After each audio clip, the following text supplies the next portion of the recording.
जी हाँ, नमस्कार। आपका जनित न्यूज पर हार्दिक स्वागत है। राजस्थान की इन 33 सीटों पर बदला सियासी समीकरण। जो पहले आगे चल रहा था वो पीछे हो गया, पीछे वाला आगे हो गया।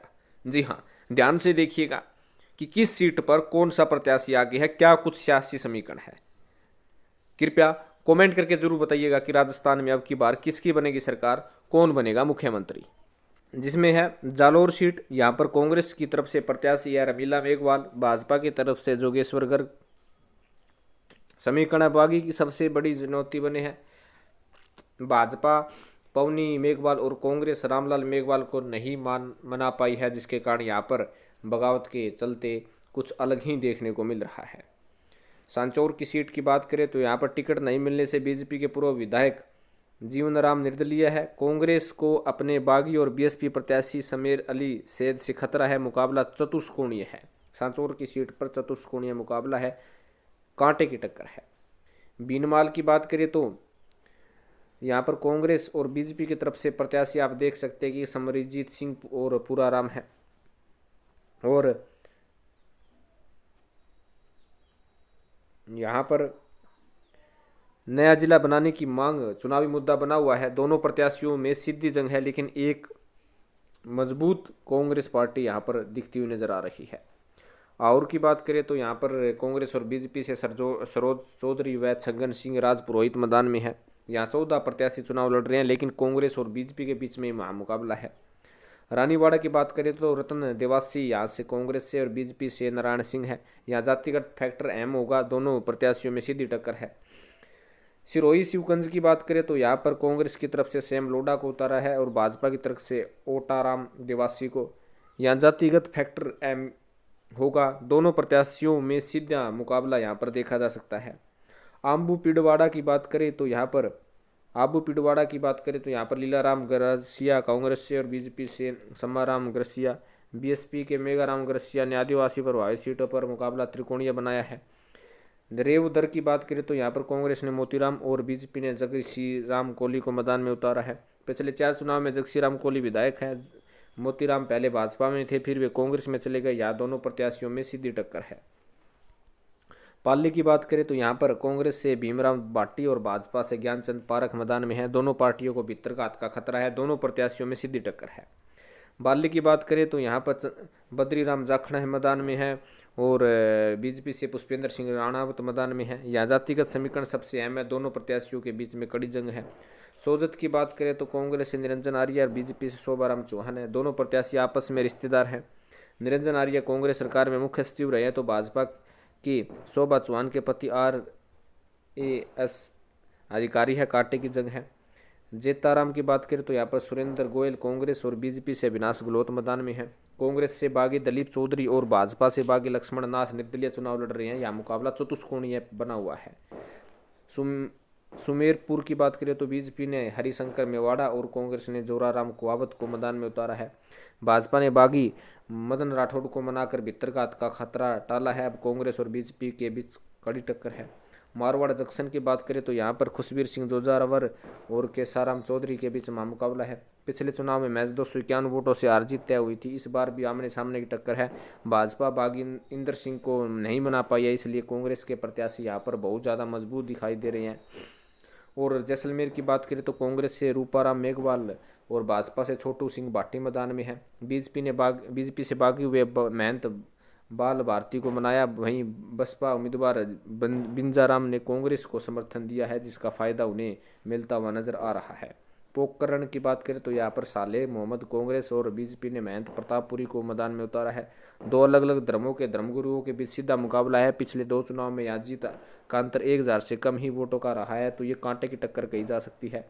बायतू की बात करें तो यहाँ पर कांग्रेस से हरीश चौधरी, भाजपा से बालाराम मुंड मैदान में है।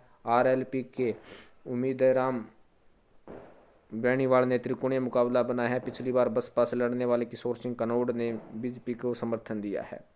शिव की बात करें तो अमीर खान व स्वरूप सिंह खारा के बीच में मुकाबला है। बीजेपी से बागी रविंद्र सिंह भाटी निर्दलीय और पूर्व विधायक जालम सिंह रावलोत विभागीय होकर RLP से चुनाव लड़ रहे हैं। कांग्रेस से बागी फतेह खान भी मैदान में पंचकोणीय मुकाबला बनाए हुए हैं। चोट की बात करें तो यहाँ पर कांग्रेस की तरफ से पद्माराम मेघवाल और बीजेपी की तरफ से आदूराम मेघवाल। बीजेपी से बागी पूर्व विधायक तरुण राय कांगा आरएलपी से चुनाव लड़ रहे हैं। यहाँ त्रिकोणीय मुकाबला बना हुआ है।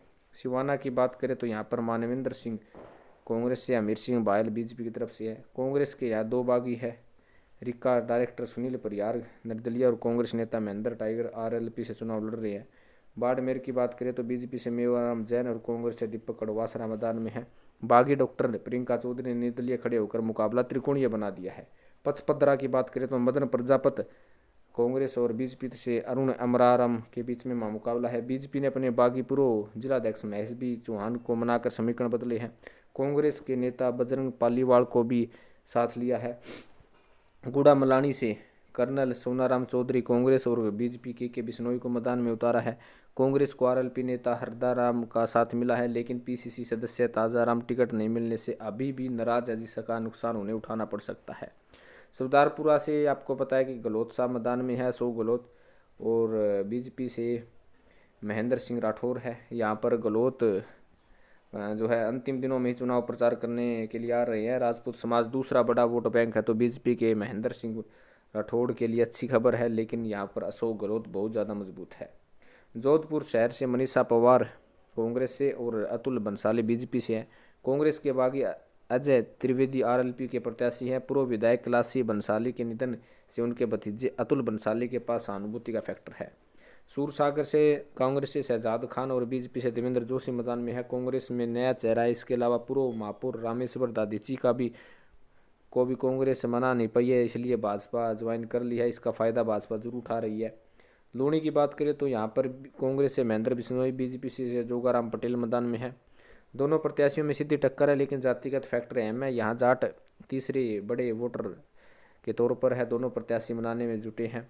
ओसिया की बात करें तो यहाँ पर दिव्या मंदरेणा और भैयाराम सियोल के बीच में मुकाबला है। राजपूत समाज के बड़े नेताओं ने भैयाराम सियोल को समर्थन दिया है। इधर देवरा मंदरेणा जाट समाज को एकजुट करने में जुटी है। आरएलपी ने यहाँ पर प्रत्याशी नहीं उतारा है, तो इसका फायदा उन्हें मिल सकता है। बिलाड़ा की बात करें तो यहाँ पर मोहनलाल कटारिया कांग्रेस से और अर्जुनलाल गर्ग बीजेपी से है। कांग्रेस में नया प्रत्याशी आरएलपी के जगदीश कड़ेकर ने मुकाबला त्रिकोणीय बनाया है। फलोदी की बात करें तो यहाँ पर प्रसाद छंगाणी व पब्बाराम बिश्नोई कांग्रेस से है, बीजेपी से हैं। कांग्रेस ने बागी होकर निर्दलीय में उतर रहे कुंभ सिंह को मनाया है। अब यहाँ बीजेपी और कांग्रेस के बीच में सीधी टक्कर है। भोपालगढ़ से कांग्रेस से गीता बरवड़ और भाजपा से कमसा मेघवाल मैदान में है। आरएलपी से विधायक पुखराम गर्ग ने त्रिकोणीय मुकाबला बनाया है।